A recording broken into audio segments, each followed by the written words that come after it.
你有没有问过自己这样一个问题？他总是以自我为中心，控制我，指责我，但偶尔又对我温柔体贴。我到底是在和一个普通有点自恋的人在一起，还是他其实患有病理性自恋？或者你有没有被一个人深深地吸引，却又在相处中一次次被推开、否定、怀疑，最后连自己是谁都开始不确定了？我们经常以为只有极端控制欲或情绪极端的人才有可能是有问题的伴侣，但心理学告诉我们，真正危险的不是表现得很糟糕的人，而是那些让你慢慢开始怀疑自己的关系。他们或许并没有高声的辱骂，也没有暴力相向，但他们让你逐渐失去了判断，让你以为一切问题都出在你的身上。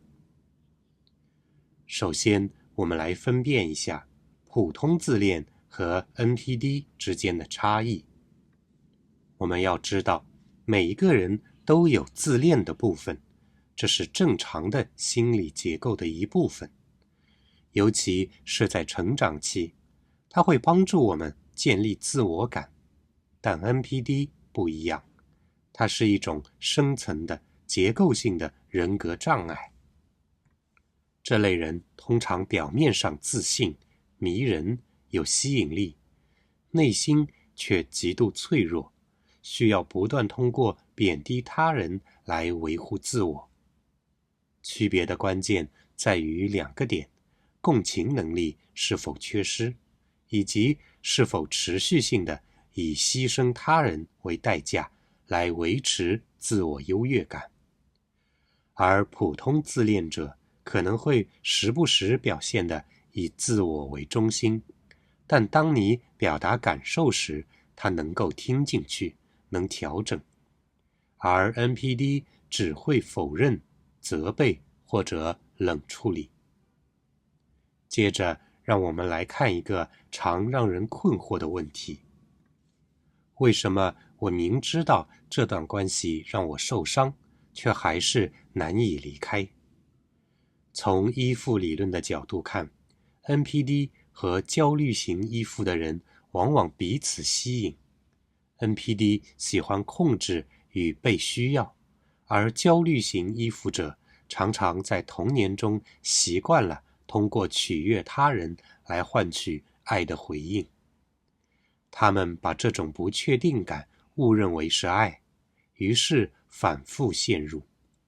这是创伤吸引，而不是爱情的魔力。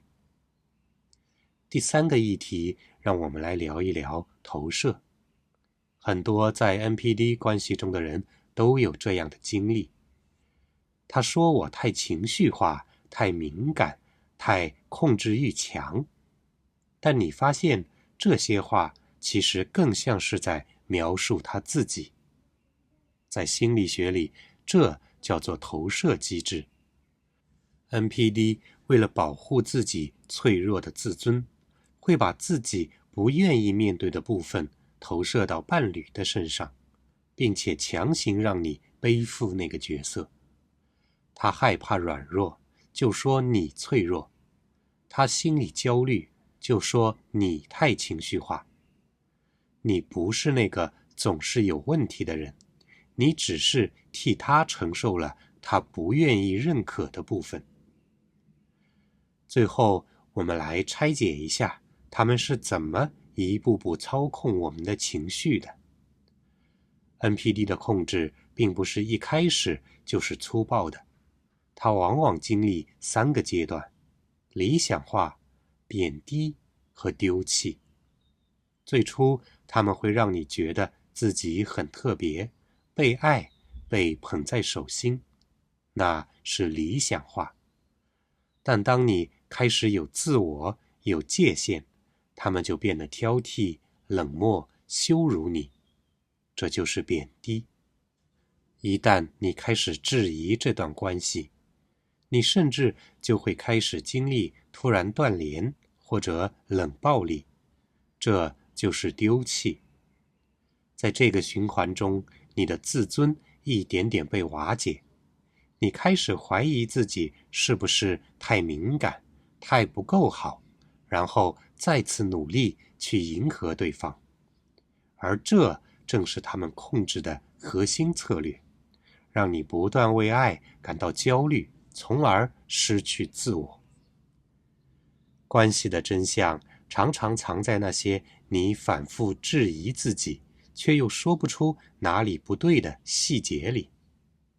希望今天的内容能帮你在复杂的情感迷雾中多一点清晰和力量。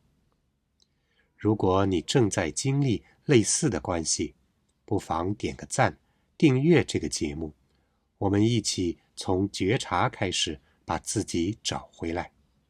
今天我们就聊到这里，我们下次再见。